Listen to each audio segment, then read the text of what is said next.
सभी को जय मसीह की। खुदा के अनुग्रह में आप सभी का स्वागत है आपके चैनल गॉड्स एंजल में। आज का वचन है मत्ती 3 अध्याय, उसका टाइटल है यूहन्ना बपतिस्मा देने वाले।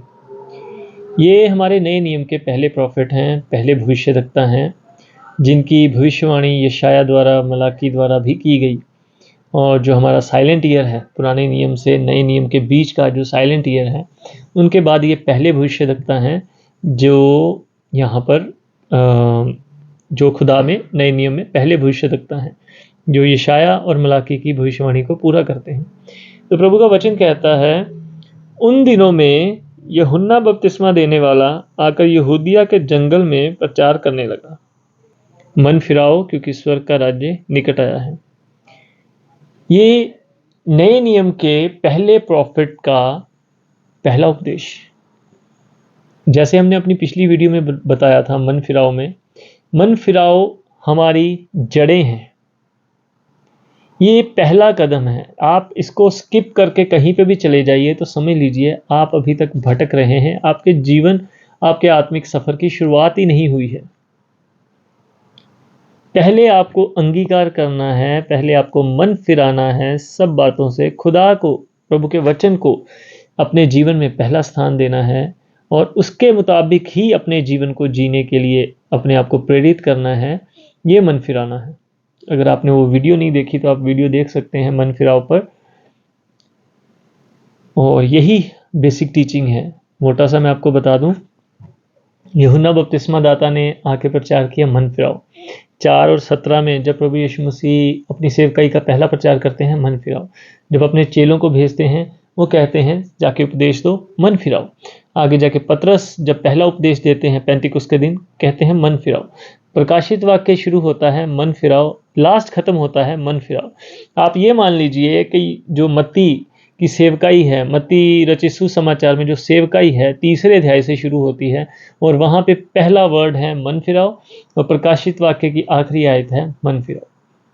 तो आप मान इस चीज़ को देखिए कि ये खुदा का वचन आपको इस चीज़ की गवाही दे रहा है कि जड़ें जो हैं, शुरुआत जो है, जो पहला कदम है, वो है सबसे पहले तो मन फिराओ, बाकी चीज़ें बाद में।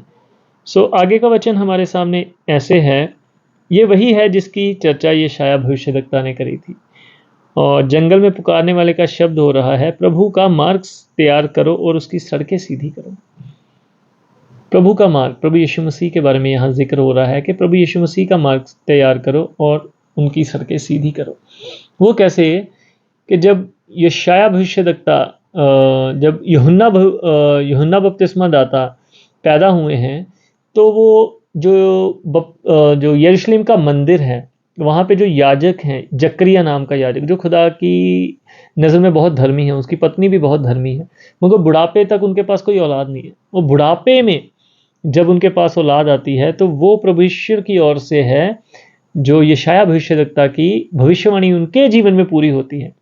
और इस चीज़ की गवाही जो है वो पूरा यरूशलेम देता है, क्योंकि जकरिया जो अंदर जाता है अपने गोत्र के हिसाब से, जब वो आराधना करने अंदर जाता है मंदिर में, तो वहाँ स्वर्गदूत उसको दर्शन देते हैं और वहाँ पे उनसे बातचीत होती है कि यूहन्ना नामक जो बच्चा तेरे घर में पैदा होगा। तो वहाँ पे बहुत सारी बातचीत होती है, जिसके चलते वो संदेह करते हैं जकरिया, तो उनको उनकी आवाज़ बंद कर दी जाती है।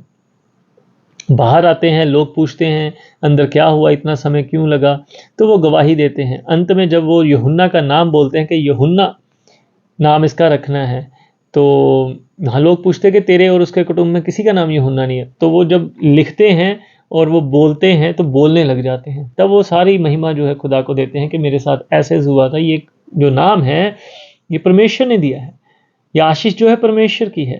तो उन सब बातों की गवाही जो पूरा यरूशलेम देता था। तो जब परमेश्वर ने, जब यूहन्ना बपतिस्मा दाता ने इस बपतिस्मा दे रहे थे और प्रचार कर रहे थे कि मन फिराओ, तो इसी के चलते तो परमेश्वर यीशु मसीह भी उनके आके बपतिस्मा लिया। और वो हमेशा उनके बारे में कहते थे कि जो मेरे बाद आने वाला है, मैं उसकी जूती का बंद खोलने के लायक नहीं हूँ। वही मसीह है, वही बचाने वाला है। इवन कि सदूकी और फरीसी उनसे इतने इम्प्रेस थे, उनसे पूछने भेजे कि क्या तू मसीहा है? बोला नहीं। क्या तू एलिया है? बोला नहीं। सो उनकी शिक्षा, खुदा जो उनके द्वारा कार्य करते थे, उनको देखकर लोगों को यही लगा कि शायद यही मसीह है, मगर वो हमेशा गवाही देते कि उसका तो मैं बंद खोलने के लायक नहीं हूँ। तो ये यशाया और मलाकी की जो भविष्यवाणी थी, ये यहाँ पर पूरी हो रही है। और यही भविष्यवाणी जो थी परमेश्वर के लिए उन्होंने की कि यही सन ऑफ गॉड हैं, इनके ऊपर मैंने पवित्र आत्मा उतरता देखा, और यही वचन मेरे पास पहुंचा था कि जिसने मुझे भेजा उसने कहा कि जिसके ऊपर तू पवित्र आत्मा को उतरते देखे वही सबको पवित्र आत्मा से बपतिस्मा देने वाला है, वही मसीह है। तो ये है यूहन्ना बपतिस्मा दाता के उनके भविष्यवक्ता होने का जो था वचन। आगे हम पढ़ते हैं, कहते हैं यूहन्ना ऊंट का रोम के वस्त्र पहने और कमर में चमड़े का कटीबंध बांधे हुए और भोजन टिड्डियां और वनमधु खाते थे। तो यहाँ पर उनकी पर्सनैलिटी के बारे में बताया गया है। पर्सनैलिटी का मीन्स है कि वो एक सिंपल लिविंग, एक बहुत ही साधारण ज़िंदगी अपने में जी रहे थे, और खाने के लिए भी, उनको पहनने के लिए भी किसी तरह का कोई लालच नहीं था कि मैं अच्छे कपड़े पहनूं या किस तरह, बहुत अच्छी एक बहुत सिंपल लाइफ जी रहे थे। और यहाँ पर अक्सर लोग कहते हैं कि मैं भोजन में टिड्डियाँ जो जीव जंतु हैं, इंसेक्ट्स हैं, वो नहीं है यहाँ पर।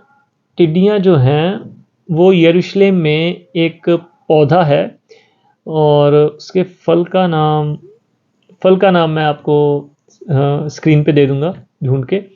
सो उसके फल का नाम जो था, उसकी शेप जो थी, उस फल की जो शेप थी वो टिड्डियों के जैसी थी, और उन्हें इसलिए यहाँ पे टिड्डियाँ लिखा गया है, मगर वो एक फ्रूट था जो वहाँ के जंगलों में और वहाँ के पेड़ों पे पाया जाता है।